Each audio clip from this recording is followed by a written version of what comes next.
What's up guys, how you doing? My name's Jason and this video is going to be basically giving you a brief overview of what to expect in your Origym Level 2 assessment. So I've jotted down some notes and I'm going to go through basically everything in terms of health and safety, everything that you need to prepare. Overview. We're going to be going over the two most important tools that you guys need to know, which is the RPE scale and the power grid. So I'm going to explain all of that in this video and going to equip you guys with the tips that you need in order to get a successful pass, like I did yesterday. So I'm absolutely buzzing. I'm glad that's over and done with. I never need to do it again. And I have my level 3 on the 28th of this month. So about 2 weeks and 5 days is my level 3.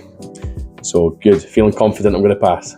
So if you're going for your level 2 assessment, don't worry about it. You'll be absolutely fine. You will do well as long as you prepare, guys. You have to prepare. So there was 4 of us yesterday. 2 failed, which was really unfortunate. And the 2 that failed was really down to health and safety concerns.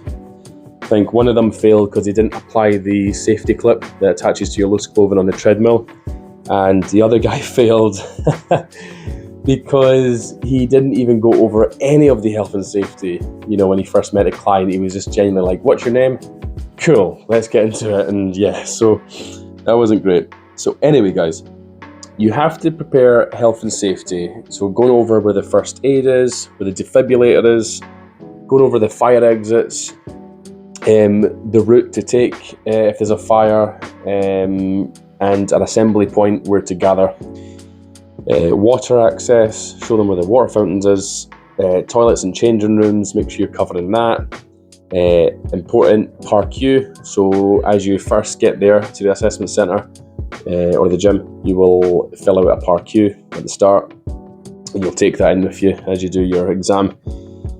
So you must ask the client, look, I understand that you've selected no for all the boxes. Is there anything that's happened since filling that out that's, you caused an injury or any issues I need to know about? Chances are they're going to say no.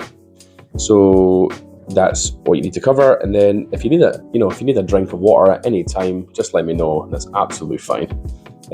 Or if there's anything and you need to stop during the session, just let me know and we can address that accordingly.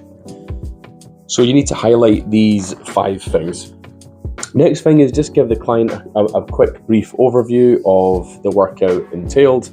So say to them, we're going to start up with a warm-up, a 5 minutes warm-up, and then we're going to get on to our main cardio exercise, followed by 2 fixed weight, 2 fixed weight exercises, 2 body weight, and 2 free weight exercises, and then we're going to do a cool down and a stretch, and then we're going to wrap up the session. So you have to explain that at the beginning. And then at the end, client feedback is really important. So there's really 4 things that you need to highlight. I think I only did 3 and she was fine with that, I passed.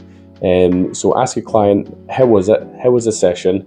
Would you like to do anything next time, anything different? Would you like to build a certain muscle group, blah, blah, blah.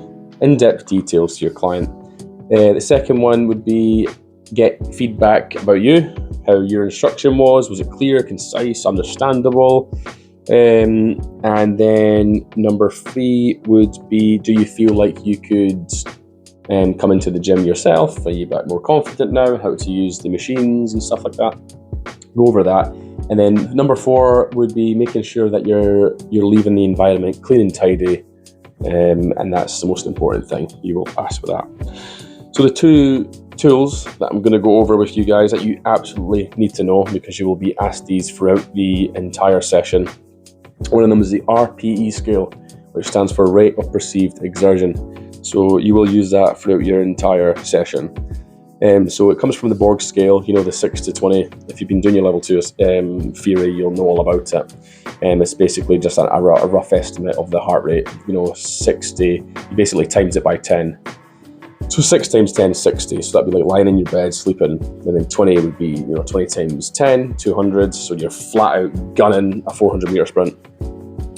So during your session, you will use an RPE scale, which is a scale of 1 to 10, and that will determine, the physical efforts of your client and exertion. So you must know that. So warming up, you want them at an RPE scale, RPE of 4, and then in their cardio and their weight training, you want them about 8. Then you know your power grid. Power grid is extremely important because your assessor is going to say, okay, can you show me can you work the triceps in the hypertrophy range? So you've got to know, right, okay, that's about 10 reps, 3 sets with, 1 to 2 minutes rest. So you need to know the reps, the sets, and the rest recovery. He doesn't really care about the 1 rep max. It's just those 3 things. Another point I would like to highlight is manual handling practice, guys. Make sure you are picking things up with a nice straight back, neutral position, bend at the knees, bend right down, pick it up. I have, done my manual handling certification through my different career in healthcare, but if you're not quite sure about manual handling techniques, just type that exactly in Google, manual handling techniques. As long as you prepare, that is the most important thing, because the 2 that failed yesterday, they didn't prepare and they failed because of that. So I'm trying to think if there's anything else I can go over with you guys. It's really fun. It's a good experience. I'm so glad I've done it. I'm so glad it's done now and I never need to do it again. And I'm stoked I've got my level 3 coming up, and I will be preparing like every single day from now until then, because I do not want to have to go back. You know what I mean? I want to go there, smash it, hold that pass certificate, and then get on in my personal training career.